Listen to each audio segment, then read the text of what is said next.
السلام علیکم ورحمۃ اللہ وبرکاتہ۔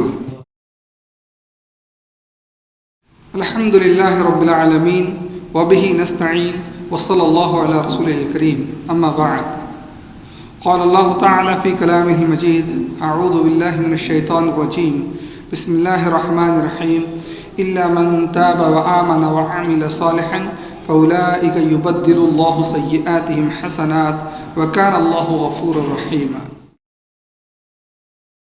تمام تعریف اللہ وحدہ لا شریک کے لیے ہے۔ درود و سلام ہو تمام انبیاء علیہ الصلوۃ والسلام پر، خصوصاً ہمارے نبی محمد رسول اللہ صلی اللہ علیہ وسلم پر۔ اللہم صلی علی محمد وعلی آل محمد کما صلیت علی ابراہیم وعلی آل ابراہیم انک حمید مجید۔ اللہم بارک علی محمد وعلی آل محمد کما بارکت علی ابراہیم وعلی آل ابراہیم انک حمید مجید۔ محترم حاضرین، اللہ رب العالمین کا کرم ہے کہ اس رب العالمین نے ہمیں دین اسلام جیسے عظیم نعمت سے نوازا ہے، اور اللہ تعالیٰ کا اس بات پر بھی بڑا شکر ہے کہ اس اللہ تعالیٰ نے ہم کو اپنے اسلاف کے منہج پر گامزن فرمایا ہے۔ نبی کریم صلی اللہ علیہ وسلم کے صحابہ اکرام، تمام کے تمام صحابہ اکرام اللہ کے نزدیک معزز ہیں، مکرم ہیں۔ ہماری اپنی بھی ذمہ داری ہے کہ ہم بھی اللہ کے رسول صلی اللہ علیہ وسلم کے تمام صحابہ اکرام کی عزت کریں، ان کو وہ مقام دے جو مقام اللہ تعالیٰ نے خود ان کو عطا فرمایا ہے۔ اللہ نے اعلان فرمایا رضی اللہ عنہم ورضوا عنہ، اللہ ان سب سے راضی ہوا ہے، وہ بھی سب کے سب اللہ تعالیٰ سے راضی۔ ہمیں بھی چاہیے کہ ہم بھی ان سے راضی ہو جائیں۔ آج کل جو دور چل رہا ہے، جس زمانے سے ہم گزر رہے ہیں، اس پر ایک ہلکی سی نظر ڈالو تو ایسا لگتا ہے کہ ایک پرفتن دور ہے یہ۔ اس میں کب کیسے فتنے پیدا ہو جائیں، کیسی فکر کے لوگ ہمارے سامنے آ جائیں، کچھ نہیں کہا جا سکتا۔ کئی طرح کے فتنے آج مسلمانوں کے اندر موجود ہیں، اور ایسے ایسے فتنے ہیں جو مسلمانوں کے ایمان کو، ان کے عقیدے کو خراب کرنے کے لیے مسلسل کوششیں کر رہے ہیں۔ یہاں تک یہ کہیں تو غلط بات نہیں ہوگی کہ ایک درست اور صحیح منہج اور عقیدے کا حامل شخص اپنے صحیح عقیدے کی ترویج کے لیے، تبلیغ کے لیے جتنی محنت نہیں کر رہا ہے، اس سے بہت زیادہ محنت یہ باطل عقیدے کو پھیلانے والے اس چیز کے لیے کر رہے ہیں۔ کبھی صحابہ اکرام رضی اللہ علیہ اجمعین پر مختلف قسم کے الزامات عائد کر کے ان کے تعلق سے بہت غلط باتیں عام مسلمانوں کے ذہنوں میں ڈال رہے ہیں۔ نتیجہ نکل رہا ہے کہ عام مسلمان صحابہ اکرام سے متنفر ہو رہا ہے، صحابہ کے لیے اپنے دل کے اندر نفرت رکھنے لگ رہا ہے۔ ایک بغض جس کو بولتے ہیں، اس حد تک بات پہنچ گئی کہ بہت سے صحابہ اکرام کے لیے مسلمان باوجود مسلمان ہونے کے بھی اپنے دل میں بغض رکھنے لگا۔ وہ ان باطل لوگوں کی محنت کا نتیجہ ہے۔ ان لوگوں نے صحابہ اکرام پر جس طرح کے نقد کیے ہیں، جو انگلیاں اٹھائی ہیں، ان میں سے ایک کمنٹ ان کا صحابہ اکرام کے اوپر ایک نقد جو ہے وہ یہ کہ وہ لوگ فتح مکہ کے وقت اسلام قبول کرنے والے صحابہ اکرام کے ایمان کو بھی تنقید کا نشانہ بناتے ہیں، ان کے ایمان کو بھی۔ وہ لوگ سوچتے ہیں کہ ایسا کیسے اتنی آسانی سے ان کو کہہ دیا جائے گا ٹھیک ہے بھائی تم مسلمان ہو گئے، سب مسئلہ ختم، پرانی ساری باتیں رفع دفع ہو گئی۔ ایک طرف تو یہ ہوتا ہے کہ خود وہ لوگ ایسے صحابہ اکرام کو صحیح مومن تسلیم نہیں کرتے جو فتح مکہ کے وقت اسلام لائے، تو دوسری طرف کچھ صحابہ اکرام کا نام لے کر بھی یہ بات مشہور کر دیتے ہیں کہ وہ صحابہ کیسے ان سے راضی ہو جائیں گے، جبکہ حقیقت امر کیا ہے؟ حقیقت امر وہ لوگوں کی زبانی جو بیان کرتے ہوئے کہ بھائی انہوں نے ہم کو ہجرت کرنے پر مجبور کیا، ہم کو ہمارے رشتہ داروں سے دور کیا، ہمارے محنت کی کمائی سے، ہمارے کاروبار سے، ہمارے کنبے قبیلے سے، ہر چیز سے انہوں نے ہم کو دور کر دیا، ہمارے خلاف جنگیں کری، میدانوں میں آئے، ہماری تجارت انہوں نے تباہ و برباد کر کے رکھ دی۔ اب کیا چٹکی میں یہ لوگ آ کر اینڈ ٹائم پر جب دیکھیں کہ بالکل تلوار ان کے گلے کے اوپر آ گئی ہے، اب یہ لوگ تو سب فتح مکہ کے وقت قتل کر دیے جائیں گے، آ کے بول دیا ہم ایمان لائے گے، اتنے میں کیا ان کو چھوڑ دیا جائے گا؟ کہ صحابہ کرام بس اتنے میں سے راضی ہو جاتی ہے؟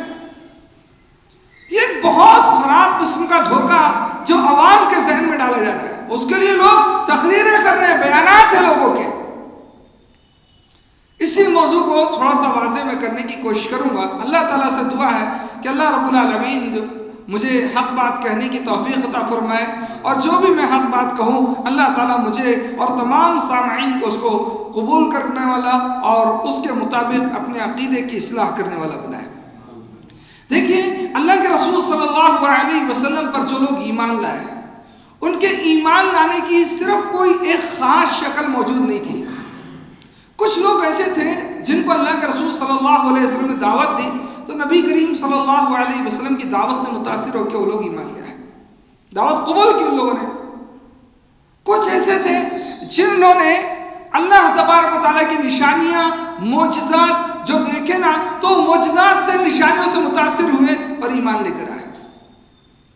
کچھ ایسے بھی تھے اس وقت کہ میدان جنگ میں اپنی جو لوگوں نے شکست دیکھی اور مومنین جو گنتی میں بہت کم تعداد تھے ان کا جو غلبہ انہوں نے دیکھا، وہ لوگ اس سے متاثر ہوئے. اس سے متاثر ہو کر وہ لوگ اپنے ایمان کا اعلان کیے. کچھ ایسے بھی لوگ تھے جنہوں نے اسلام کی بڑھتی ہوئی تعداد کو دیکھ کر، دن بہ دن اسلام کس انداز سے پھیل رہا ہے، کیسے دن بہ دن لوگ مسلمان ہو رہے ہیں، اس چیز کو دیکھا، اس سے متاثر ہو کر. کچھ ایسے بھی تھے جو اپنے باطل معبودوں کی کمزوریاں دیکھ کر، ان کی کمزوری کو وہ لوگ عیب جان کر، اللہ تبارک و تعالیٰ کی قدرت کے مناظر دیکھ کر وہ یقین رکھے کہ ہاں محمد صلی اللہ علیہ وسلم جو دعوت لے کر آئے ادھر اس کو قبول کی جائے. کچھ ایسے بھی تھے جو غصے اور غضب کی حالت میں اسلام قبول کر لیا. ان کا غصہ سبب بن گیا، ان کی ناراضگی سبب بن گئی اس وقت ان کے ایمان لانے کا. سب سے زیادہ لوگ جو اسلام قبول کیے وہ لوگ محمد رسول اللہ صلی اللہ علیہ وسلم کے اخلاق دیکھ کر. اور ایسی بہت ساری وجوہات بنی ان لوگوں کو اسلام میں داخل کرنے کی. کچھ صحابہ کرام کی دعوت پر ایمان لے کر آئے، لیکن کبھی ایسا نہیں ہوا دور نبوت میں یا دور صحابہ میں یا اس کے بعد کے دور میں کہ ان کے اسلام قبول کرنے کی وجہ کو بنیاد بنا کر ان کے درمیان کچھ فرق کیا گیا ہو. کبھی ایسا نہیں ہوا کہ تم اس وجہ سے اسلام قبول کیے تھے، تم اس وجہ سے کیے تھے، لہذا اب تم دونوں میں کچھ تو فرق رکھا جائے گا. کبھی ایسا نہیں ہوا. کبھی اس چیز کو بنیاد بنا کر کسی کو گرانا اور کسی کو بڑھانا یہ کام نہیں کیا گیا، قطعاً نہیں کیا گیا.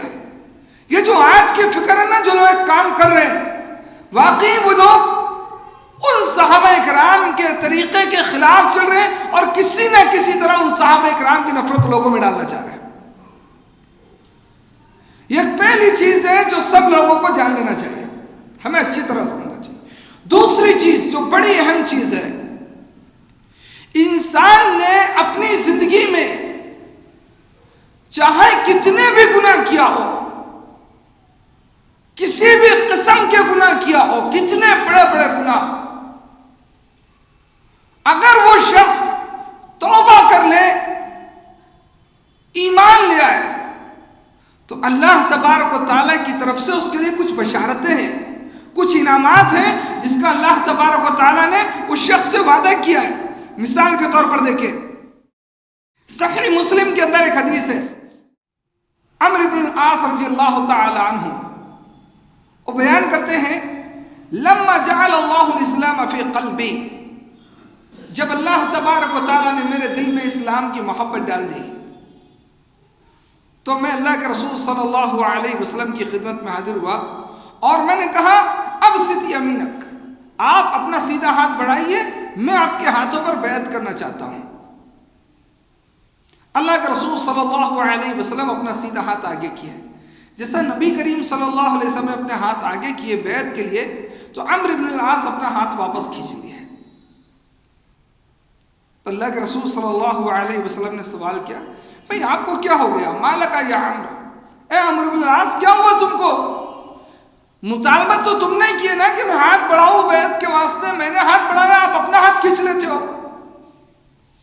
عمرو بن العاص رضی اللہ تعالیٰ عنہ نے کہا، اللہ کے رسول میری ایک شرط ہے، وہ شرط اگر منظور ہو جائے تو آپ کے ہاتھوں پر بیعت کر لینا. کہا کیا شرط ہے؟ انہوں نے کہا شرط میری یہ ہے ان یغفر لی، کہ میں جب اسلام قبول کروں تو میری گزشتہ ساری خطاؤں کو معاف کر دیا جائے، مجھے اللہ کی طرف سے مغفرت کا اعلان میرے لیے کر دیا جائے، اللہ مجھے معاف کر دے۔ اگر یہ شرط ہے تو میرا اسلام قبول کرنا مجھ کو فائدہ مند نظر آتا ہے۔ اللہ کے رسول صلی اللہ علیہ وسلم نے فوراً فرمایا اما عملتا، اے عمرو بن العاص کیا تم کو یہ نہیں معلوم ان الاسلام یہدم من کان قبلہ، یہ اسلام اپنے سے پہلے ہونے والے تمام تر گناہوں کا کفارہ بن جاتا ہے۔ بندے نے جو کچھ بھی کیا ہو اسلام کے قبول کرنے سے پہلے، اسلام قبول کیا نا، اس کے تمام تر گناہ اللہ تعالیٰ معاف فرما دیتا ہے، کوئی گناہ اس پر باقی نہیں بچتا۔ اس بات کو اللہ تعالیٰ نے اپنے کلام پاک میں بھی بیان کیا ہے۔ آپ دیکھیے قرآن کریم سورہ انفال کی آیت نمبر 38، اللہ تعالیٰ نے اس میں فرمایا قُلْ لِلَّذِينَ كَفَرُوا إِن يَنْتَهُوا يُغْفَرْ لَهُم مَّا قَدْ سَلَفَ وَإِن يَعُودُوا فَقَدْ مَضَتْ سُنَّتُ الْأَوَّلِينَ۔ اللہ تعالیٰ اپنے نبی صلی اللہ علیہ وسلم کو فرماتے ہیں اے نبی کریم صلی اللہ علیہ وسلم، آپ ان کفر کرنے والے لوگوں سے کہیے، ان کافروں کو آپ کہیے ان ینتہو، اگر تم باز آ گئے اپنے کفر سے، اگر تم کفر چھوڑ کر اسلام میں آ گئے، کفر سے توبہ کر لیے، یغفر لہم ما قد سلف، تو تم نے اس سے پہلے جتنے بھی گناہ کیے ہو، جو بھی گناہ کیے ہو، جس طریقے کے بھی گناہ کیے ہو، اللہ تعالیٰ سب تمہارے گناہ معاف فرما دے گا۔ وہیں یعودوا، اگر کفر میں ہی تم اڑے رہے، اسی میں تم جمے رہے، تو اللہ تعالیٰ فرماتا ہے فقط مضت سنت الاولین، تو پہلے کے واقعات گزر چکے ہیں کہ جب لوگ نبیوں کے مقابلے میں کفر پر اڑ جاتے ہیں تو اللہ رب العالمین ان کے ساتھ کیا طریقے سے پیش آتا ہے، اللہ تعالیٰ نے پہلے کے طریقے تمہارے سامنے نشانی کے طور پر رکھ دیا۔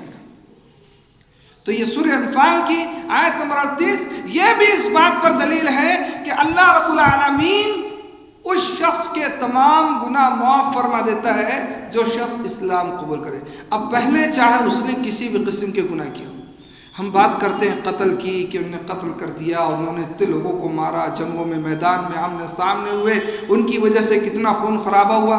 عجیب بات، ہم قتل کی ہی کر کے دیکھیں تو آپ کو سمجھ میں آتی ہے ایک چیز، کوئی غیر مسلم کفر کی حالت میں، غیر مسلم کے زمانے میں اگر کسی مسلمان کا قتل کر دیتا ہے، اس کے بعد جب وہ شخص اسلام قبول کرتا ہے تو پرانے قتل کا اس سے قصاص نہیں لیا جاتا ہے، اس سے قصاص نہیں لیا جاتا۔ حالانکہ اسلام کا قانون ہے قصاص، کہ قتل کے بدلے قتل کیا جائے گا، اور پہلے اس نے قتل کیا تھا کفر کی حالت میں، پھر وہ ایمان لے آیا، اب ایمان لانے کے بعد کوئی مطالبہ کرتا ہے پرانے قصاص کا؟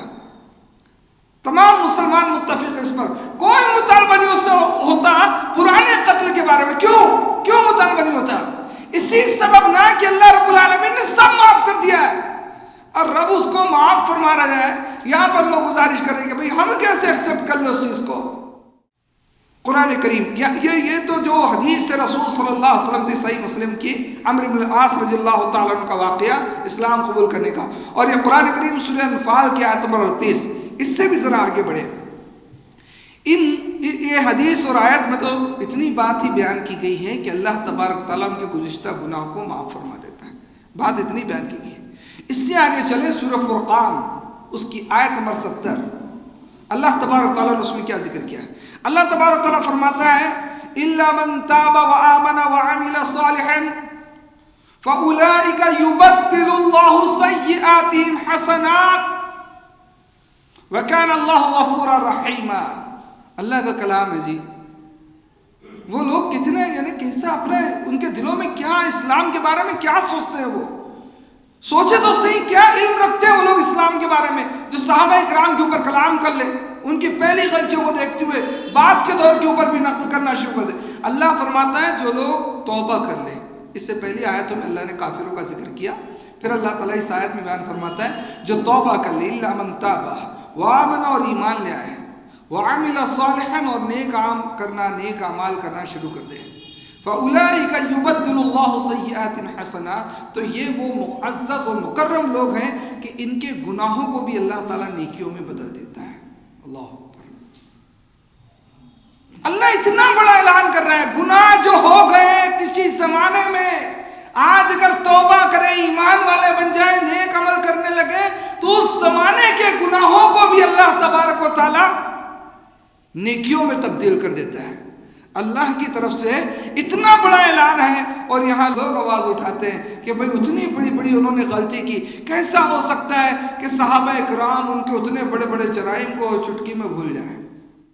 یہ ظالم خود جتنے گنہگار ہو گئے ہیں اور جتنی خراب سوچ کے مالک ہو گئے, نعوذ باللہ صحابہ اکرام کو بھی ویسے ہی سمجھ رہے. نہیں, صحابہ اکرام کے سامنے محمد رسول اللہ صلی اللہ علیہ وسلم کی تعلیمات موجود ہے, صحابہ اکرام کے سامنے اللہ تبارک و تعالیٰ کے کلام پاک کی آیتیں موجود ہیں. وہ لوگ جانتے ہیں کہ جب کوئی شخص اسلام قبول کر لے, اس کے گزشتہ سارے گناہ صرف یہ نہیں کہ معاف کر دیے جاتے ہیں, بلکہ گناہوں کو اللہ تعالیٰ نیکیوں سے بھی بدل دیتا ہے.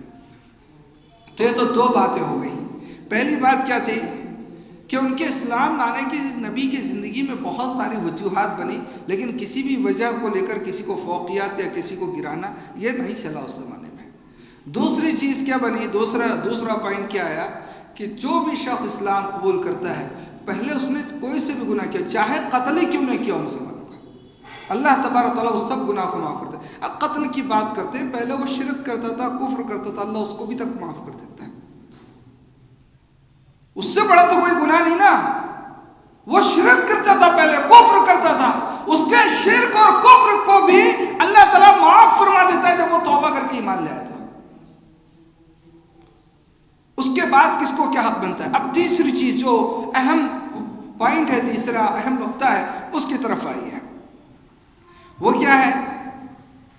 وہ چیز یہ ہے جو مکہ کے لوگوں کے بارے میں, جو اہل مکہ ایمان لائے یا فتح مکہ کے وقت ایمان لائے, ان کی طرف منسوخ کی جاتی ہے کہ بھائی وہ لوگ تو اپنی جان بچانے کے ڈر سے ایمان لائے تھے. وہ ایمان لانے والے ہوتے تو پہلے لے آتے ہیں. ان کو اب دکھ گیا, کیا نظر آیا ان کو نظر آ گیا کہ بھائی اب تو پوری طرح سے مسلمان ہم پر حاوی ہو گئے, سب طرف سے چڑھائی کر چکے ہیں, بچنے کا کوئی راستہ نہیں. اپنا کاروبار, اپنا گھر بار, رشتہ دار ان کو چھوڑ کر بھاگ بھی نہیں سکتے. تو کیا کریں, چلو ظاہر میں اسلام قبول کر لیتے ہیں. تو اپنی جان بچانے کے لیے وہ لوگ اسلام قبول کریں. یہ علی مرزا کے جملے ہیں جو میں آپ کے سامنے رکھ رہا ہوں. لوگ اس کو پسند کرتے ہیں. ذرا تصور کیجئے ایسے شخص کو سننا یا اس کی بات کو پھیلانا کیا چیز ہو سکتی ہے, مسلمانوں کے لیے کتنا نقصان دہ بات ہو سکتی ہے. فرض کریں تھوڑی دیر کے لیے, حالانکہ یہ چیز تھی نہیں, لیکن تھوڑی دیر کے لیے فرض کریں کہ کوئی شخص اگر اس طرح اپنی جان کی حفاظت کے خاطر اسلام قبول کر لے, تو ایسے شخص کا اسلام, ایسے شخص کا ایمان قبول کیا جائے گا یا نہیں؟ بھائی وہ آ گئے کبھی ایسے حالات تو کیا کریں گے؟ اب آئیے قرآن کریم سے پہلے میں ایک دو دلیل اس کی پیش کرتا ہوں. قرآن کریم سورہ نمل کے اندر اللہ رب العالمین نے ملکہ سبا کا ذکر کیا ہے. وہ ہدہد پرندے نے جس علاقے کی آ کر خبر کی تھی سلیمان علیہ السلام کو کہ وہ علاقہ ہے, اس علاقے میں عورت کو بادشاہ بنایا گیا ہے, وہ لوگ سورج کی عبادت کرتے. سلیمان علیہ السلام نے ہدہد پرندے کے ہاتھ خط روانہ کیا, آپ یہ خط لے کر جاؤ. پرندہ خط لے جا کر اس کے تخت کے قریب رکھ دیتا ہے. اب وہ پڑھتی اپنے درباریوں کے سامنے. تو خط کی شروعات تو بسم اللہ الرحمن الرحیم سے تھی کہ سلیمان کی طرف سے ہے, اور شروع صلی اللہ کے نام سے جو بڑا مہربان اور نہایت رحم والا ہے. اور پھر پہلا جملہ لکھا ہوا تھا اس میں, اللہ تعالوا علی واتونی مسلمین. اللہ تعالوا علی, مجھ سے آگے بڑھنے کی کوشش نہیں کرو, سرکشی کا ارادہ نہیں رکھو, نافرمانی کا ارادہ نہیں رکھو, مسلمان بن کر میرے سامنے حاضر ہو جاؤ, فرما بردار بن کر میرے سامنے حاضر ہو جاؤ. یہ سلیمان علیہ السلام نے خط کی شروعات کی, اللہ کی تعریف, اللہ بسم اللہ الرحمن الرحیم لکھنے کے بعد اللہ تعالی علیہ, دیکھو مجھ سے آگے بڑھنے کی کوشش نہیں کرنا, مسلمان بن کر میرے پاس حاضر ہو جاؤ. ملکہ سبا نے جب سلیمان علیہ السلام کا خط پڑھا تو اس نے اپنی درباریوں کے سامنے بات رکھی کہ کیا کرنا ہے اب ہم کو. درباری تھے, انہوں نے کہا بھائی ہم بڑے مضبوط ہیں, طاقتور ہیں, اگر کوئی حملہ ہم پر ہوتا ہے تو ہم اپنے بچاؤ کی پوری طاقت رکھتے ہیں, اب آگے آپ فیصلہ کیجئے ہم کو کیا کرنا ہے. اب سلیمان علیہ السلام کا جو خط تھا، ملکہ سبا نے اس کو کیا سمجھا؟ اس نے کہا ان الملوک اذا دخلوا قریۃ، یہ بادشاہ ہے، اور بادشاہ جب کسی بستی میں داخل ہوتے ہیں تو بستی کو تباہ و برباد کر کے رکھ دیتے ہیں، اس کے عزت دار لوگوں کو ذلیل کر دیتے ہیں۔ ہو سکتا ہے سلیمان بھی آئے تو ہمارا یہی حال ہو۔ وَكَذَلِكَ يَفْعَلُونَ، کہا سلیمان بھی اگر ہم پر آئے لشکر لے کر، ہماری بہادری، ہماری طاقت سب رکھی کی رکھی رہ جائے گی۔ بادشاہ جو ہم حملہ کرتے ہیں بستی کو بالکل تباہ و برباد کر کے رکھ دیتے، عزت داروں کو ذلیل کر دیتے، ہو سکتا ہے یہ حالت۔ اب اس نے کیا کیا؟ وہ خود سلیمان علیہ السلام کے پاس گئی، آگے بڑھ کر سلیمان علیہ السلام کے پاس گئی، اس نے اسلام قبول کیا۔ اب یہ قرآن کریم نے ایک مثال دی، واقعی اس واقعے میں یہ چیز ہے کہ اس پہ دباؤ ڈالا گیا۔ کیا اس چیز کو، اس اسلام کو قبول کیا جائے؟ نہیں۔ دوسری چیز، آگے چلے، دوسری دلیل قرآن کریم کے اندر سورہ یونس آیت نمبر 98، اللہ تبارک و تعالیٰ نے اس میں قوم یونس کا ذکر کیا۔ یہ واحد اکیلی قوم ہے۔ یونس علیہ السلام لمبے زمانے تک ان کو دعوت دیتے رہے، اللہ کی توحید کی طرف، اللہ تعالیٰ کی وحدانیت کی طرف بلا رہے ہیں، شرک و کفر سے روک رہے ہیں، قوم نہیں مانتی۔ آخر ایک وقت ایسا آیا، کچھ بھی حالات بنے، یونس علیہ السلام بستی چھوڑ کر چلے گئے، وہ مچھلی کے پیٹ میں پہنچ گئے۔ جب یونس علیہ السلام بستی چھوڑ کر چلے گئے، اس کے بعد یہ ہوا اللہ تبارک و تعالیٰ کا عذاب بستی والوں پر آیا۔ بستی والوں نے اللہ کے عذاب کو محسوس کر لیا، قوم کے لوگوں نے اللہ کے عذاب کو محسوس کر لیا۔ جب محسوس کر لیا ان لوگوں نے کہ اللہ کا عذاب ہے، اب ہم سب کے سب ہلاک کر دیے جائیں گے، انہوں نے فوراً ایمان لیا ہے۔ اپنی جان کے امان کے لیے ایمان لیا نا، محسوس کیا کہ اب سب ختم کر دیے جائیں گے، ایمان لے آئے۔ الحمدللہ قرآن گواہ بنا اس بات کا کہ اللہ تبارک و تعالیٰ نے ان کے ایمان کو قبول فرما لیا ہے۔ اب فتح مکہ کے وقت مسلمان ہونے والوں کے بارے میں اگر یہ بات مان لی جائے، حالانکہ ہے نہیں ایسا، لیکن مان لی جائے کہ وہ جان بچانے کے لیے اسلام قبول کیے، قرآن کے واقعات تو بتلاتے ہیں کہ ایسا اسلام بھی آپ تسلیم کرو، آپ شک نہیں کر سکتے ایسے شخص پر۔ اللہ نے قبول کیا قوم یونس کے ایمان کو۔ اچھا جی، بات آ جاتی ہے، وہ تو پہلی قوموں کی بات ہے، یہ تو محمد رسول اللہ صلی اللہ علیہ وسلم کی لائی ہوئی شریعت کی بات تو نہیں ہوئی نا، وہ پہلی قوموں کی بات تھی۔ بھئی وہ ملکہ سبا اور سلیمان علیہ السلام کا قصہ کوئی اسلام کی شریعت کا ایک واقعہ تو نہیں ہے، یونس علیہ السلام کی قوم کا واقعہ شریعت اسلامیہ تو نہیں ہے۔ اسلامی شریعت میں ایسا کیسے ہو سکتا ہے؟ اب دیکھیے اسلامی شریعت میں چلی آئی ہے صحیح مسلم، اس کے اندر حدیث نمبر 277، 278 اور 1946 اور 5004، ایسا صحیح مسلم میں 4 ایک مقامات پر، اس کے علاوہ دیگر کتابوں میں بھی ہے، میں صحیح مسلم کا حوالہ دے رہا ہوں۔ اسامہ بن زید رضی اللہ تعالیٰ عنہ بیان کرتے ہیں کہ اللہ کے رسول صلی اللہ علیہ وسلم نے ہم کو جوہینہ کی ایک شاخ حرقات کی طرف جنگ کے لیے بھیجا۔ تو جب وہاں جنگ کے لیے گئے تو یہ فرماتے ہیں کہ میں اور ایک انصاری صحابی ایک شخص پر غالب آ گئے، اور اس شخص نے محسوس کیا کہ میں قتل کر دیا جاؤں گا۔ اس نے محسوس کیا اس بات کو کہ میں اب کیا ہوں گا، میں قتل کر دیا جاؤں گا بھائی۔ تو اس نے کیا کیا معلوم؟ فوراً کہا لا الہ الا اللہ، اشہد ان لا الہ الا اللہ۔ اس نے وہ کلمہ پڑھا۔ اسامہ ابن زید رضی اللہ تعالیٰ عنہ کہتے ہیں جب اس شخص نے کلمہ پڑھا تو میرا انصاری ساتھی جو تھا وہ پیچھے ہٹ گیا، جنگ کا معاملہ ہے وہ پیچھے ہٹ گیا، اس نے کہا کلمہ پڑھ لیا میں نہیں ماروں گا۔ یہ کہتے ہیں کہ میرے ذہن میں یہ بات آئی یہ شخص موت کے ڈر سے کلمہ پڑھ رہا ہے، ہو سکتا ہے جنگی حربے ہیں، جنگی داؤں پیچ ہیں، یہ آدمی کلمہ پڑھے اور میں تھوڑا سا پیچھے ہوں، یہ میرے پہ واپس حملہ کر دے۔ تو میں نے سوچا کہ موت کے ڈر سے کر رہا ہے، میں نے اس پر اٹیک کر دیا اور اس کو مار دیا، نیزہ مار دیا اس کو۔ جب واپس آئے تو اللہ کے رسول صلی اللہ علیہ وسلم تک یہ بات پہنچی، تو نبی کریم صلی اللہ علیہ وسلم نے مجھ سے فرمایا اقتلتہ بعد ما قال لا الہ الا اللہ، اے اسامہ بن زید لا الہ الا اللہ کہہ دیا تھا اس نے، کلمہ پڑھ لیا تھا، اس کے بعد بھی تم نے قتل کر دیا؟ تو میں نے کہا اللہ کے رسول صلی اللہ علیہ وسلم موت کے ڈر سے وہ ایسا کر رہا تھا نا۔ کہا اللہ کے رسول بار بار یہ جملہ دہراتے رہے، تو نے کلمہ پڑھنے کے بعد بھی اس کو مار دیا۔ اسامہ تو نے کلمہ پڑھنے کے بعد بھی اس کو مار دیا۔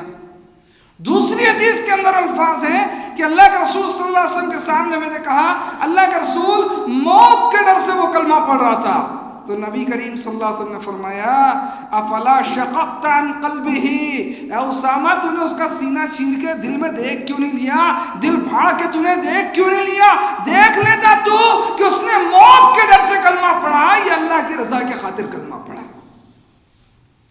اور تیسری جگہ حدیث کے الفاظ ہیں اللہ کے رسول صلی اللہ علیہ وسلم نے فرمایا کہ اے اسامہ تیرا کیا حال ہوگا اس وقت، کیف تصنع، کیا کرے گا تو اس وقت قیامت کے دن جب وہ کلمہ پڑھتے ہوئے تیرے سامنے حاضر ہوگا۔ اسامہ رضی اللہ تعالیٰ نے یہ بات سنی تو اللہ کے رسول سے کرنے کے اللہ کے رسول اللہ سے میرے لیے مغفرت کی دعا کر دیجئے۔ نبی کریم صلی اللہ علیہ وسلم بار بار وہ جملے دہراتے گئے، اسامہ کیا کرے گا تو اس وقت جب وہ کلمہ پڑھتے ہوئے حاضر ہوگا، اللہ کے سامنے فیصلہ ہوگا اس قتل کا، وہ کلمہ پڑھتے ہوئے حاضر ہوگا، تو مجرم کی حیثیت سے حاضر ہوگا۔ اسامہ اللہ کے رسول دعا کر دیجئے، دعا کر دیجئے۔ یہاں تک کہ حضرت اسامہ کہتے ہیں میرے کو تمنا ہوئی میرے دل میں کہ کاش میں اب تک اسلام ہی نہیں قبول کیا ہوتا، آج میں اسلام قبول کرتا۔ یہ حادثہ تو میرے ساتھ نہیں تھا۔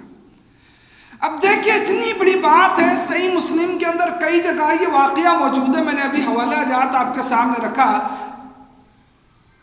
کس چیز کے ڈر سے کلمہ پڑھاؤ؟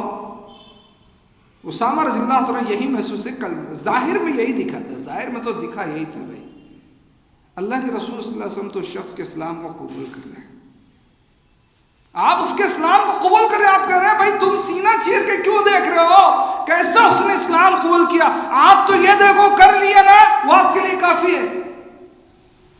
اچھا کیا علی مرزا کو یہ حدیث نہیں معلوم؟ کیا وہ نہیں جانتا کہ وہ اتنی بڑی بڑی باتیں کرتا ہے صحابہ کے بارے میں؟ کیا اس کو نہیں معلوم کہ یار حدیث میں یہ بھی موجود ہے؟ معلوم ہے، اس کو معلوم ہے، لیکن کیا وہ معلوم اس حدیث کو اس نے پیش کیا ہے شیعوں کے مسلمان ثابت کرنے کے لیے۔ کہتا آپ شیعوں کے ایمان پر شک کیوں کرتے ہو، ان کو کافر کیوں سمجھتے ہو، ان کے پاس قرآن یہی ہے، وہ بھی اللہ کے رسول کو رسول مانتے ہیں، وہ بھی اللہ کی کتاب قرآن کو قرآن مانتے ہیں، اللہ پر ایمان رکھتے ہیں، آخرت پر ایمان رکھتے ہیں، آپ کافر کیوں کہتے ہو؟ کہا تم کو کیا سینہ چیر کر تم نے دیکھ لیا کہ وہ کافر ہیں، وہ جھوٹ بول رہے ہیں؟ اس نے دلیل کے طور پر یہ حدیث پیش کیا ہے اپنے بیان میں۔ وہ چیز صحابہ اکرام کے بارے میں اس کو بڑی عجیب و غریب باتیں کرتا ہے۔ آپ نے دیکھا ابھی ویڈیو آئی، وہ قادیانیوں کے بارے میں کہتے ہیں ہم ان کو کافر اس لیے بولیں گے کہ وہ ہم کو کافر کہتے ہیں، اگر وہ ہم کو کافر کہنا چھوڑ دے تو کافر نہیں بولیں گے، لیکن صحابہ اکرام کو کافر کیوں بولتا ہے، ان کے اوپر انگلی کیوں اٹھاتا ہے؟ انہوں نے تو اس کو نہیں بولے نا، وہ قادیانیوں کا بچاؤ کرنے پہ آ گیا اور صحابہ اکرام کا بچاؤ کرنے پہ نہیں آ رہا ہے۔ صحابہ اکرام کے اوپر الزام پہ الزام، کوئی بھی حدیث پڑھے گا اس میں اتنی باتیں اپنی طرف سے چھوڑ دیتا ہے کہ آدمی سوچتا ہے واہ حدیث میں یہ باتیں موجود ہیں۔ تو یہ تیسری دلیل تھی، پہلی سلیمان علیہ السلام کا واقعہ، دوسرا قوم یونس کا واقعہ، اور تیسرا واقعہ یہ اسامہ بن زید رضی اللہ تعالیٰ عنہ ہے۔ قرآن کریم کے اندر سورہ توبہ میں جہاں زکوٰۃ تقسیم کرنے کا حکم آیا ہے کہ کن کن لوگوں میں زکوٰۃ بانٹی جائے، اس میں ایک بات کیا آئی ہے والمؤلفۃ قلوبہم، تالیف قلب کے لیے زکوٰۃ دینا ہے۔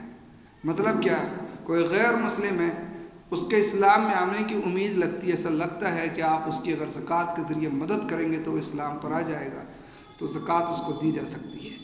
کوئی غیر مسلم ہے، اسلام کے بارے میں بہت زیادہ سخت نظریات رکھتا ہے، آپ کو لگتا ہے کہ اگر زکوٰۃ کے ذریعے اس کی مدد کی جائے تو اسلام کے بارے میں اس کا دل نرم پڑ جائے گا، تو اسلام کہتا ہے کہ زکوٰۃ کی جو مد ہے، جہاں زکوٰۃ خرچ کرنی ہے ایک مد وہ بھی ہے، آپ وہاں دے سکتے ہیں۔ کیا مطلب پھر اس کا؟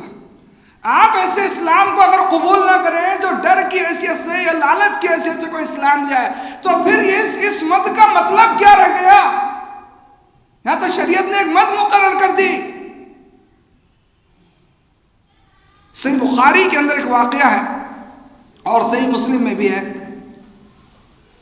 کہ اللہ کے رسول صلی اللہ علیہ وسلم جو ہے ایک جنگ سے واپس لوٹ رہے ہیں، نجد کا کوئی علاقہ تھا، وہاں سے غزوے سے واپس لوٹ رہے ہیں۔ راستے میں صحابہ اکرام آرام کے لیے جو ہے ایک جھاڑی دار علاقے میں رکے جہاں کانٹے دار جھاڑیاں تھیں، اور ان پیڑوں کی سائے میں صحابہ کرام آرام کے لیے لیٹ گئے. کوئی کہیں لیٹا ہوا آرام کر رہے اپنا. جنگ کی تھکان ہے, سب کو نیند لگ گئی. اللہ کے رسول صلی اللہ علیہ وسلم کو بھی نیند لگ گئی. ایک اعرابی, ایک گاؤں کا شخص, دیہاتی وہاں سے گزرا. اس نے اللہ کے رسول صلی اللہ علیہ وسلم کے ہتھیار اٹھا لیے اور نبی کریم صلی اللہ علیہ وسلم کو قتل کرنے کا اس نے بہت پیارا موقع محسوس کیا کہ بہت اچھا موقع ہے, اور وہ قتل کرنا بھی چاہتا تھا کہ اللہ کے رسول صلی اللہ علیہ وسلم کی آنکھ کھل گئی. آپ صلی اللہ علیہ وسلم اٹھ کر بیٹھ گئے. آپ نے منظر دیکھا کہ ہاتھ میں تلوار لیے میرے قتل کے ارادے سے کھڑا ہوا. کوئی نہیں, دور دور تک جو بھی ہے دور ہے, وہ بھی نیند میں سوئے ہوئے, گہری نیند لگی سب کی. اب وہ شخص اللہ کے رسول صلی اللہ علیہ وسلم سے بڑے فخر کے ساتھ وہ پوچھتا ہے, بھائی کون بچائے گا تم کو؟ اللہ کے رسول صلی اللہ علیہ وسلم بڑے اطمینان سے کہتے ہیں, اللہ تعالیٰ بچائے گا, اللہ بچائے گا. نبی کریم صلی اللہ علیہ وسلم کا اطمینان تھا, جو اللہ پر توکل تھا, بھروسہ تھا. یہ دیکھنا تھا نا, وہ تھوڑا حیرت میں رہ گیا. اس کہنے کا نا تو ایک خوف اس کے دل کے اندر بیٹھ گیا کہ یہ کیا. وہ سوچ رہا تھا کہ ایسے وقت میں سامنے والا گڑ گڑائے گا, مجھ سے اپنے جان کی بھیک مانگے گا, مجھ کو معاف کر دو, یہ کر دو. کہا یہ کیا بات ہے بھیا, ایسے عالم کے اندر کہ میں تلوار لے کر کھڑا ہوں, اس کو بچانے والا کوئی نہیں, بیٹھا ہوا میں کھڑا ہوا, کتنی آسانی سے مار دوں. یہ اللہ بولتا ہے. کوئی ایسا اثر پڑا اس کے دل میں اللہ کے رسول صلی اللہ علیہ وسلم کے جواب کا. وہ شخص کے ہاتھ سے ہتھیار چھوٹ گئے. نبی کریم صلی اللہ علیہ وسلم نے اپنی تلوار واپس لے اس شخص سے پوچھا, تجھے کون بچائے گا؟ اس نے کوئی جواب نہیں دیا. تب اللہ کے رسول صلی اللہ علیہ وسلم اس کو بولے, اس وقت حدیث کے الفاظ ہیں, آپ صلی اللہ علیہ وسلم بولے, کیا تو اس بات کی گواہی دیتا ہے کہ اللہ کے سوا کوئی معبود نہیں اور میں محمد اللہ کا بندہ اور اس کا رسول ہوں؟ اچھا, یہ کیفیت کون سی ہے کہ وہ مارنا چاہ رہا ہے اللہ کے رسول صلی اللہ علیہ وسلم کو, نہیں مار پایا. اب اس کا پلٹا ہو گیا کہ نبی کریم صلی اللہ علیہ وسلم کے ہاتھ میں ہتھیار آ گیا اور وہ شخص سامنے اللہ کے رسول صلی اللہ علیہ وسلم اب اس کو قتل کر سکتے. وہ تو یوں خوب ڈرا ہوا, خوب گھبرایا ہوا, اس نے گھبراہٹ کی وجہ سے تو ہتھیار اس کے ہاتھ سے چھوٹ کر گر گیا. اب اس کو کہہ رہے اللہ کے رسول, اتشہد, کیا تو گواہی دیتا ہے کہ اللہ کے سوا کوئی معبود نہیں. آپ اس کو اس عالم میں اسلام, اگر یہ ڈر کی حالت کا اسلام تسلیم ہی نہیں کیا جا سکتا, وہ معتبر ہی نہیں مانا جا سکتا, اس کا کوئی اعتبار نہیں مانا جاتا, تو پھر اس عالم میں دعوت دینا کیا معنی رکھتا ہے؟ کیوں اللہ کے رسول صلی اللہ علیہ وسلم اس حالت میں بھی اس کو دعوت دینے لگے؟ اچھا, پھر کمال کے معلوم, اس شخص نے کہا کہ نہیں, میں اس بات کی گواہی نہیں دیتا کہ آپ اللہ کے رسول ہیں, نہیں دیتا اس کی گواہی. اب کیا ہونا تھا؟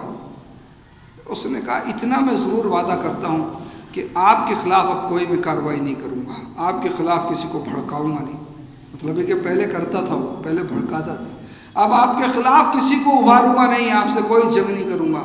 اللہ کے رسول صلی اللہ علیہ وسلم نے فرمایا, جاؤ بھائی تم آزاد ہو. آپ صلی اللہ علیہ وسلم اس کو چھوڑ دیا. آپ کہتے ہیں ایسا اسلام ہی آپ کے یہاں مقبول نہیں ہے. اللہ کے رسول صلی اللہ علیہ وسلم جو ہے ایسے وقت میں دعوت دے رہے ہیں لوگوں کو. یہ کتنے واقعات میں نے آپ کے سامنے رکھ دی. سلیمان علیہ السلام کا واقعہ, قوم یونس کا واقعہ, اور پھر ادھر چل کر وہ اسامہ ابن زید رضی اللہ تعالیٰ عنہ کا واقعہ. یہ واقعہ جس کو جابر ابن عبداللہ رضی اللہ تعالیٰ عنہ بیان کیا, صحیح بخاری کے اندر موجود ہے. قرآن کریم کی آیت والمؤلفۃ قلوبہم, زکوٰۃ جو ان کا دل جیتنے کے لیے, ان کو اسلام کی طرف مائل کرنے کے لیے. آپ کہتے ہیں ایسا اسلام ہی قبول نہیں. آج کوئی ایسا اسلام قبول کر لے تو آپ کو قبول بھی ہو جائے کہ ہاں بھائی اس کو منظور ہے. صحابہ کرام ہے نا. اچھا پھر کیا, چوتھی بات کی طرف آئیے. مکہ کے وقت جو اسلام قبول کیے لوگوں نے, بہت بڑی تعداد میں الحمدللہ جو اسلام قبول کیے, تو کیا وہ لوگ واقعی اپنی جان کی حفاظت کے خاطر اسلام قبول کیے تھے کہ ابھی جان بچا لی جائے اس لیے قبول کر لو, بعد میں دیکھیں گے جو کرنا ہے کر لیں گے؟ کیا واقعی ایسا تھا؟ کوئی بھی شخص جو فتح مکہ کا واقعہ سیرت کی کتابوں میں یا حدیث کی کتاب میں پڑھے, وہ شخص اس بات کا انکار کر دے گا, نہیں ایسا نہیں ہو سکتا. وہاں تو کوئی جنگ نہیں کی گئی جی, کوئی قتل و غارت گری کا واقعہ پیش نہیں آیا. ایک چھوٹی سی جھڑپ ہوئی تھی خالد ابن ولید رضی اللہ تعالیٰ عنہ کے ایک لشکر کی, اور ادھر سہیل ابن عمرو اور اکرمہ بن ابو جہل, ان لوگوں کے لشکر کی تھوڑی سی جھڑپ ہوئی تھی جس میں 20 لوگ قتل کیے گئے تھے. لیکن اللہ کے رسول صلی اللہ علیہ وسلم اس پر بھی راضی نہیں ہوئے تھے. آپ نے اس میں بھی ناراضگی کا اظہار کر دیا تھا. وہاں پھر کون کہتا ہے کہ اسلام جو ہے ان کا قبول کرنا، اسلام قبول کرنا جان کی حفاظت کے خاطر ہے. وہاں تو کیفیت یہ تھی. آپ کو میں ایک دو واقعہ بتلاتا ہوں کیسے اسلام قبول کیے لوگ. ایک شخص تھے عثمان بن طلحہ، صحابی ہو گئے تھے، ہم رضی اللہ علیہم اجمعین، رضی اللہ عنہ کہیں گے ان کو. عثمان بن طلحہ، ان کے پاس کعبہ کی چابی تھی. یہ قریش کے قبیلے بنو شیبہ سے تعلق رکھتے تھے. اللہ کے رسول صلی اللہ علیہ وسلم جب کعبہ کا طواف کر لیا، اپنی اونٹنی میں بیٹھ کر کعبہ کا طواف کیے تھے، تو اس کے بعد نبی کریم صلی اللہ علیہ وسلم نے کعبہ کی چابی طلب کرنا چاہیے.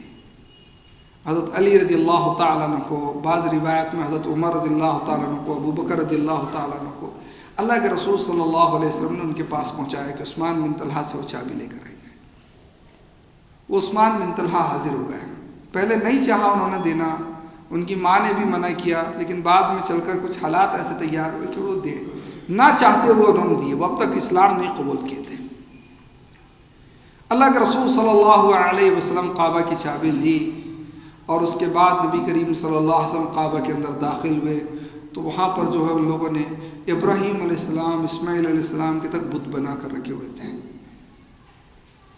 اللہ کے رسول صلی اللہ علیہ وسلم سب کو گرائے پاک کرے، کعبہ کو بتوں کی گندگی سے پاک کیا.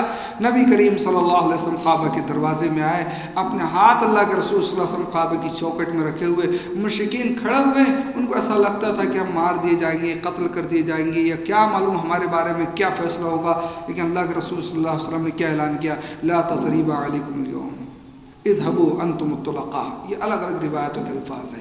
اللہ کے رسول صلی اللہ علیہ وسلم فرمائے کوئی مواخذہ کسی سے نہیں کیا جائے گا، جاؤ تم سب کے سب آزاد ہو،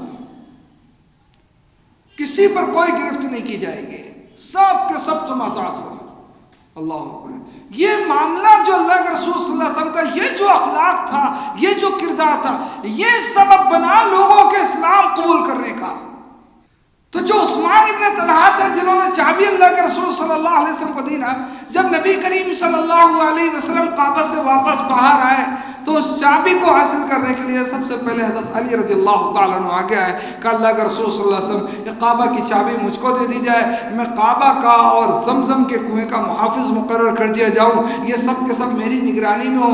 اللہ کے رسول صلی اللہ علیہ وسلم خاموش ہے. اس وقت اللہ تبارک و تعالیٰ نے نبی کریم صلی اللہ علیہ وسلم پر ایک آیت نازل فرمائی، سورہ نساء کی آیت نمبر 58، ان اللہ یأمرکم ان تؤدوا الامانات الی اہلھا. آیت کا جب نزول ہوا، اللہ کے رسول صلی اللہ علیہ وسلم نے عثمان بن طلحہ کو بلایا اور ان کو ایک واقعہ یاد دلایا.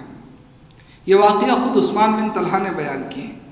واقعہ یہ یاد دلایا کہ ہجرت سے پہلے کے زمانے میں جب اللہ کے رسول صلی اللہ علیہ وسلم کعبہ میں گئے تھے عبادت کرنے کے لیے، اور عثمان بن طلحہ اس وقت کعبہ کا، اس وقت بھی وہی تھے اس کے نگراں، انہی کے پاس چابی تھی. انہوں نے جب دیکھا کہ اللہ کے رسول صلی اللہ علیہ وسلم عبادت کرنے کے لیے کعبہ آ رہا، تو ان کو کعبہ سے باہر نکال کر کعبہ پر دروازہ لگا دیا.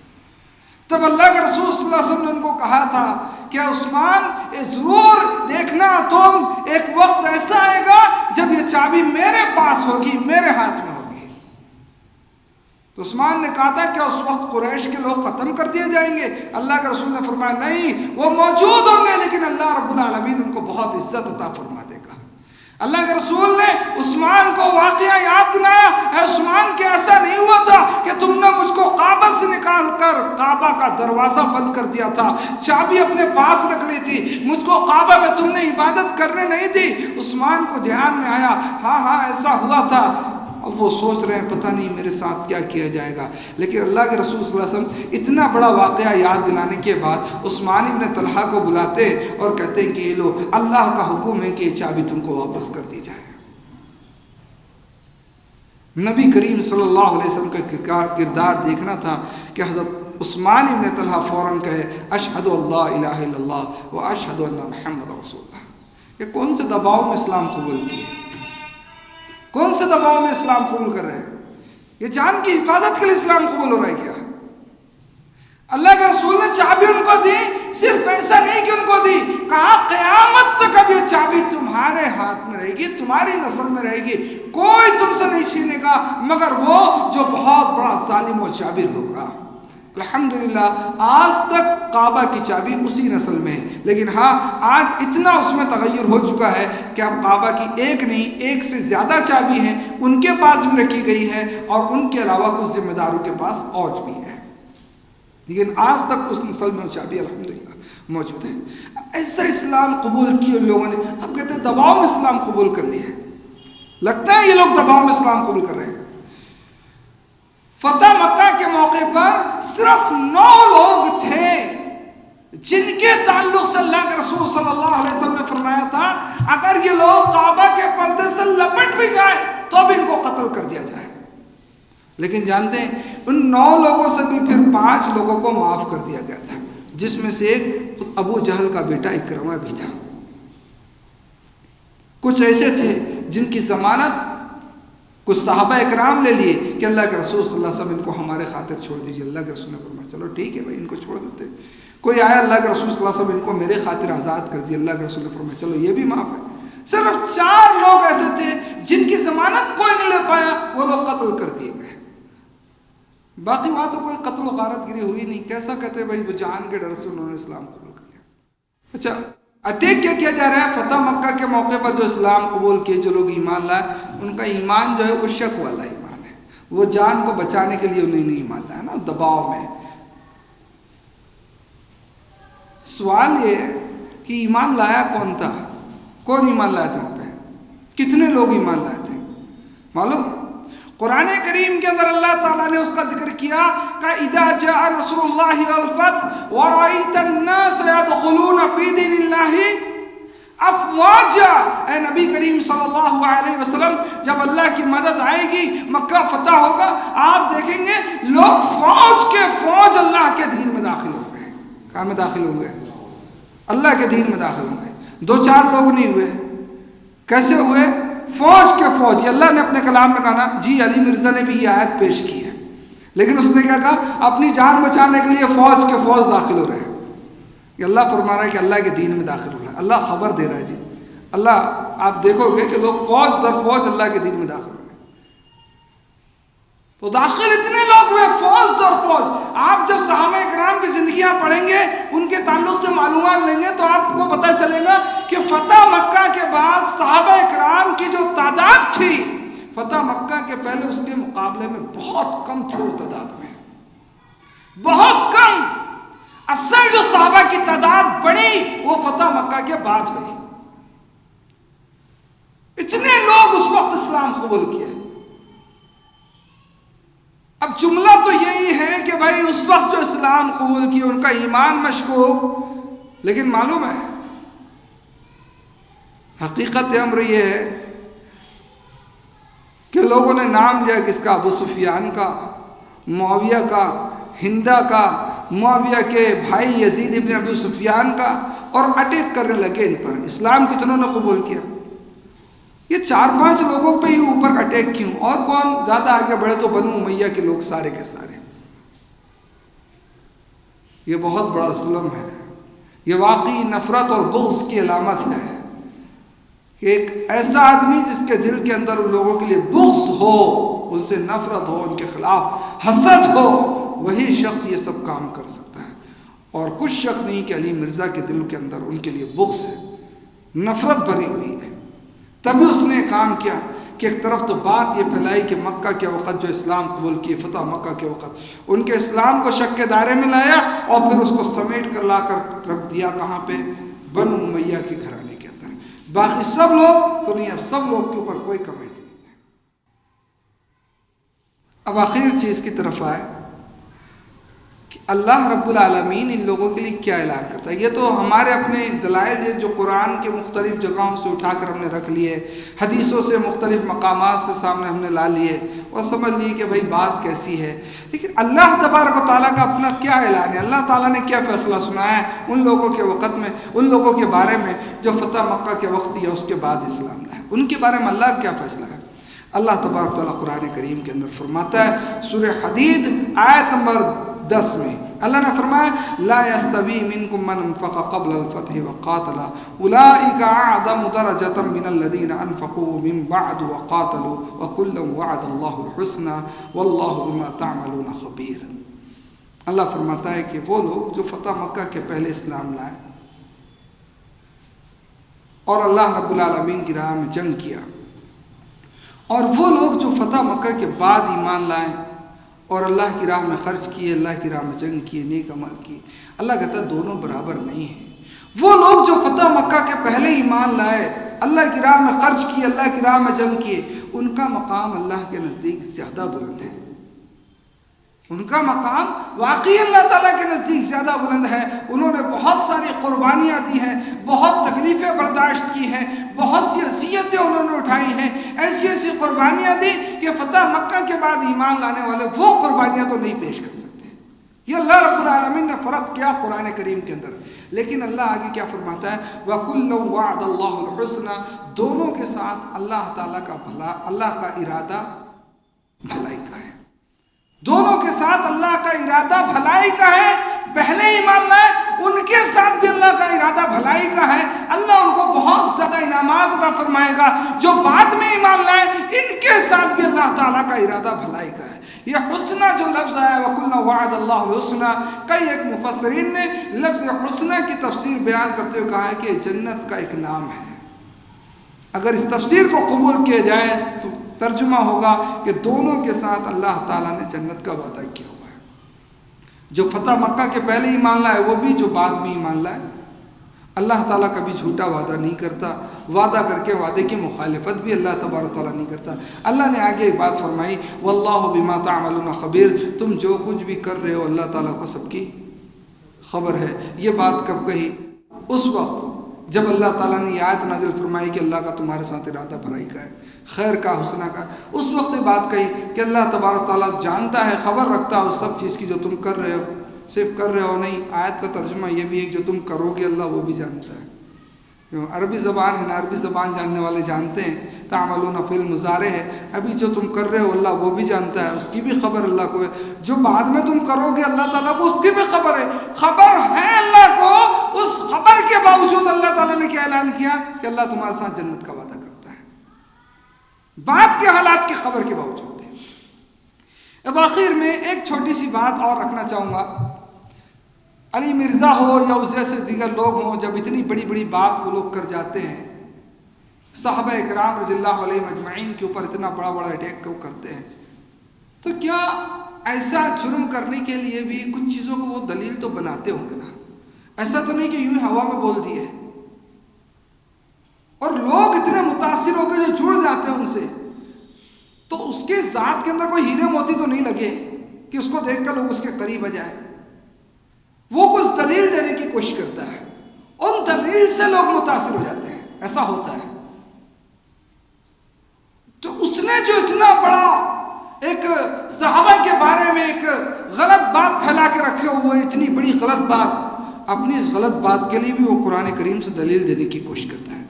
اس نے قرآن، مجھے اس کی ویڈیو ہے، اس میں کیا کیا اس نے، قرآن کریم سورہ حجرات کی آیت نمبر 14 پیش کی، کہا یا عرابی لوگ کہتے ہیں کہ ہم ایمان لائے، اے نبی صلی اللہ علیہ وسلم آپ ان کو کہہ دیجئے تم ایمان نہیں لائے ہو، تم اسلام لائے ہو، ایمان تو ابھی تمہارے دلوں میں داخل بھی نہیں ہوا ہے۔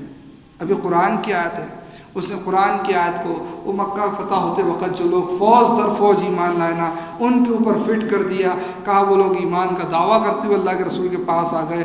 اللہ نے تو نبی کو کہہ دیا کہ نبی آپ بتلا دو کہ تم ایمان نہیں لائے ہو، جی اسلام والے بنے ہو، ایمان تو دل میں ابھی اترا ہی نہیں ہے۔ اسلام والے کیوں؟ ظاہر میں تم نماز پڑھنے لگے، ظاہر میں تم نے کلمہ پڑھ لیا، ظاہری کام مسلمانوں کے ساتھ سفر کرنے لگے، جنگ کرنے لگے، مسلمان تو ہو، ایمان دلوں کے اندر داخل نہیں ہوا ہے۔ اب آدمی نے جب یہ بات سنی کہ واقعی جی یہ تو قرآن کی آیت ہے، اور قرآن کی آیت تھوڑی نہ غلط ہو سکتی ہے، بات تو بالکل صحیح ہے، آیت قرآن کی ہے، لیکن آپ قرآن کریم کی کوئی بھی تفسیر اٹھا کر دیکھیں، کوئی بھی تفسیر جس میں آیت کے نازل ہونے کے بعد موجود ہو، تو آپ کو معلوم پڑے گا کہ یہ آیت جو ہے نا، یہ آیت جو ہے قبیلہ بنو اسد کے بارے میں نازل ہوئی۔ سب سے پہلی بات تو ایک اس سے بھی چھوٹی بات جو آیت کا ہم لوگ جو اس اعتراض کا جواب دے سکتے ہیں یا سمجھ سکتے ہیں، وہ یہ کہ دیہاتی کہتے ہیں کہ ہم ایمان لے آئے. قالت الاعراب آمنا، دیہاتی کہتے ہیں کہ ہم ایمان لے آئے. اور اس وقت تو اس زمانے میں تو جو سب سے بڑا شہر تھا وہ شہری مکہ تھا، اور مکہ کے لوگوں کو دیہاتی کیسے بولا جا سکتا ہے؟ یہ ایک عقلی طور پر آدمی جان سکتا ہے کہ جب بندہ جو بات کر رہا ہے نا وہ جھوٹی بات کر رہا ہے. سب سے بڑا شہر مکہ ہے، وہاں کے لوگ ایمان لے کے آ گئے، آپ کہہ رہے ہو دیہاتی ایمان لے آئے، یہ جھوٹی بات ہوگی. پھر ٹھیک ہے چلو مکہ کے لوگ نہیں، پر قرآن میں آئے تھے تو کس کے بارے میں؟ آپ تفسیر پڑھ کے دیکھیں، تفسیر ابن کثیر ہے یا دوسری کوئی تفسیر ہے، آپ اس میں بات پڑھیں گے کہ یہ آیت جو نازل ہوئی قبیلہ بنو اسد کے بارے میں نازل ہوئی. یہ قبیلہ بنی اسد جو کون ہے؟ یہ مدینہ کے قریب ایک بستی تھی، ایک گاؤں تھا، ایک دیہات تھا، اس میں کچھ لوگ آباد تھے، کئی دنوں سے قحط سالی کی وجہ سے پریشان تھے. انہوں نے جب محمد رسول اللہ صلی اللہ علیہ وسلم کے بارے میں سنا، آپ کی سخاوت کے بارے میں سنا کہ آپ ضرورت مندوں کی کیسی مدد کرتے ہیں، آپ کتنے نرم دل ہیں، یہ لوگ اسلام قبول کیے، اللہ کے رسول صلی اللہ علیہ وسلم کے پاس آئے. کس امید کے ساتھ آئے؟ کہ یہاں جائیں گے تو ہماری مدد کی جائے گی. اسلام تو قبول کر لیے تھے، اب آئے وہاں پر اور انہوں نے اعلان کیا کہ ہم ایمان لے آئے ہیں. تب اللہ کے رسول صلی اللہ علیہ وسلم پر یہ آیت نازل ہوئی کہ دیہاتی لوگ کہتے ہیں کہ ایمان لے آئے. آپ کہہ دیجئے جو تم ایمان نہیں لائے، اسلام لائے، ایمان ابھی تمہارے دل میں داخل ہوا ہے. پھر فرمایا وَإِن تُطِيعُوا اللَّهَ وَرَسُولَهُ لَا يَلِدْكُم مِّنْ أَعْمَالِكُمْ شَيْئًا. اگر تم اللہ اور اس کے رسول کی اطاعت کرنے والے بن جاؤ، اطاعت کرو اللہ اور اس کے رسول کی، تو اللہ تعالیٰ تمہاری کسی بھی نیکی کو برباد نہیں کرے گا. امام ابن کثیر رحمۃ اللہ نے بڑی اچھی بات لکھی، اللہ تعالیٰ نے تو ان کو منافق بھی نہیں کہا، بس یہی بولا کہ ابھی ایمان صحیح تمہارے دلوں میں نہیں آیا ہے. پھر شرط رکھی کہ اگر تم اللہ اور اس کے رسول کی اطاعت کر لو، اللہ تمہاری کسی بھی نیکی کو برباد نہیں کریں گا، اللہ تعالیٰ اس کو پورا بدلہ تم کو، جو جنت اللہ نے نیکی کا بدلہ رکھا ہے اللہ وہ بدلہ بھی تم. منافق بھی اللہ تعالیٰ ان کو نہیں سمجھا. اور یہ اللہ کا بندہ کیا کر رہا ہے؟ وہ بنو اسد کی آیت کو فٹ کر رہا ہے مکہ کے لوگوں پر. اللہ دیہاتی کر رہا ہے، یہ دیہاتی والی آیتوں کو فٹ کر رہا ہے مکہ جیسے عظیم شہر والوں پر. اور پھر خرابی کیا دیکھیں اس کے لیے، یہ علی مرزا کے آپ بیان سنیں. حدیبیہ کا واقعہ جو پیش آیا، جبکہ اللہ تعالیٰ نے رضی اللہ عنہ ورضوا عنہ والی آیت نازل فرمائی، وہ بھی کہتا ہے یہ آیت صرف ان کے لیے ہے جو حدیبیہ کے پہلے اسلام قبول کر لیے، تب یہ آیت نازل ہوئی تھی. جو حدیبیہ کے بعد اسلام قبول کیے وہ کہتا ہے یہ آیت ان کے بارے میں نہیں. اللہ کے بندے وہ قالت الاعراب آیت جو ہے نا وہ حدیبیہ کے پہلے نازل ہو گئی تھی، وہ حدیبیہ کے بھی پہلے نازل ہوئی تھی. یعنی جن لوگوں کا ذکر اس آیت میں کیا جا رہا ہے، اللہ بعد میں اعلان کر رہا ہے کہ اللہ ان سب سے راضی ہے، اللہ ان سب سے راضی ہے. یہ تو تیرا اپنا جھوٹ ہے کہ ادھر ادھر کی باتیں لا کر، مختلف قسم کی باتیں جوڑ کر کسی بھی طرح لوگوں کے ذہنوں کو گمراہ کر کے صحابہ اکرام کے بارے میں لوگوں کے دماغ میں، لوگوں کے ذہنوں میں غلط باتیں پیوست کرنے کی کوشش کر رہے ہیں. ہمارا تو اپنا ایمان ہے کہ وہ صحابہ اکرام انہوں نے ایک لمحہ بھی محمد رسول اللہ صلی اللہ علیہ وسلم کے ساتھ زندگی گزاری، تھوڑا سا وقت بھی اللہ کے رسول صلی اللہ علیہ وسلم کی رفاقت میں، آپ کی صحبت میں انہوں نے جو وقت گزارا ہے، الحمدللہ وہ اس وجہ سے اتنا مقام پا چکے. ہم زندگی بھر بھی عبادت کریں تو اس وقت کے برابر بھی ہم نہیں پہنچ سکتے ہیں. اور یہ بات میری اپنی نہیں، یہ عبداللہ ابن عمر رضی اللہ تعالیٰ عنہما کی بات ہے، عبداللہ ابن عباس رضی اللہ تعالیٰ عنہما کی بات ہے. انہوں نے الحمدللہ یہ باتیں امت کے لوگوں کے سامنے پیش کی. آخر جملہ یہ، جو شخص دنیا کا کوئی بھی آدمی ہو، کتنی بڑی بڑی علم کی باتیں کرنے والا ہو، اگر وہ شخص صحابہ اکرام کے ایمان پر شک کرتا ہے تو پھر میں یقین کرتا ہوں کہ وہ شک کرنے والا شخص خود ایمان والا نہیں بستا. اس کو کیا حق کہ نبی کے صحابہ کی ایمان پر شک کرے؟ وہ تو شک کر رہا ہے. ہم یقین کرتے ہیں کہ پھر ایسا شک کرنے والا شخص شاید اس کے پاس خود ایمان موجود نہ ہو، تب وہ صحابہ کے ایمان پر شک کرتا ہے. دعا ہے اللہ رب العالمین ہم سب کو نیک اعمال کی توفیق عطا فرمائے. اللہ رب العالمین ہمارے دلوں میں صحابہ اکرام کی الفت و محبت پیدا فرمائے. صحابہ اکرام کے دفاع کی اللہ تعالی ہم کو توفیق عطا فرما دے.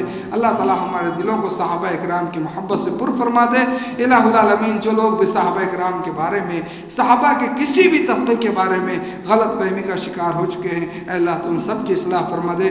آمین. اقول قولی ھذا استغفر اللہ لی ولکم ولسائر المسلمین والحمد للہ رب العالمین. السلام علیکم ورحمۃ اللہ وبرکاتہ. It's Al Fajr Educational Foundation presentations.